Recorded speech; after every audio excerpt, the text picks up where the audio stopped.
2001ஆம் ஆண்டு நாடாளுமன்ற தாக்குதல் நடைபெற்ற நிலையில் அதன் நினைவு நாளையொட்டி தற்போது தலைவர்கள் அஞ்சலி செலுத்தி வருகின்றனர். 2001 நாடாளுமன்ற தாக்குதல் தினத்தையொட்டி டெல்லியில் பிரதமர் மோடி உள்ளிட்ட தலைவர்கள் அஞ்சலி செலுத்தி வருகின்றனர். தாக்குதலில் உயிர் நீத்தோருக்கு நாடாளுமன்ற வளாகத்தில் அஞ்சலி செலுத்தும் நிகழ்வு என்பது நடைபெற்று வருகிறது. இதில் பிரதமர் மோடி, குடியரசு துணைத் தலைவர் சிபி ராதாகிருஷ்ணன் உள்ளிட்டோர் பங்கேற்றிருக்கின்றனர். விவரங்களோடு செய்தியாளர் கணபதி இணைந்திருக்கிறார். கணபதி, கூடுதல் விவரம்.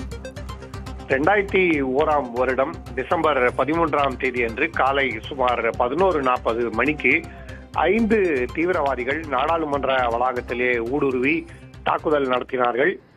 அப்போது 9 நபர்கள் நாடாளுமன்ற பாதுகாப்பு பணியிலே ஈடுபட்டிருந்தவர்கள் உயிரிழந்தார்கள். அதன் நினைவாக ஒவ்வொரு வருடமும் டிசம்பர் 13ஆம் தேதி அன்று உயிர் நீத்தோருக்கு அஞ்சலி செலுத்தப்படுகிறது.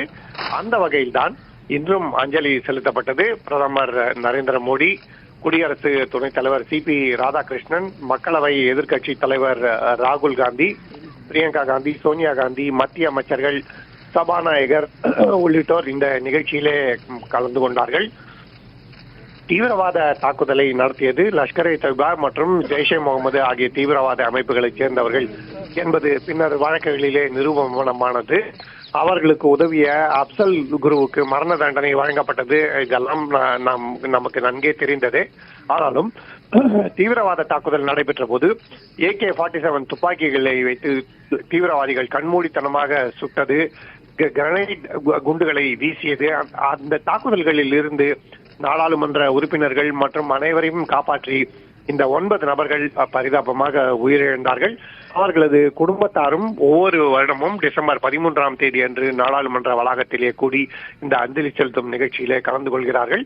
ஆகவே இந்த பழைய நாடாளுமன்ற கட்டிடத்தை பொறுத்தவரை மறக்க முடியாத நாள் 2001ஆம் வருடம் டிசம்பர் 13ஆம் தேதி அன்று தியாகம் செய்து தங்களுடைய உயிர்களை இழந்த 9 நபர்களுக்கு ஒவ்வொரு வருடமும் இது போல அஞ்சலி செலுத்தப்படுகிறது.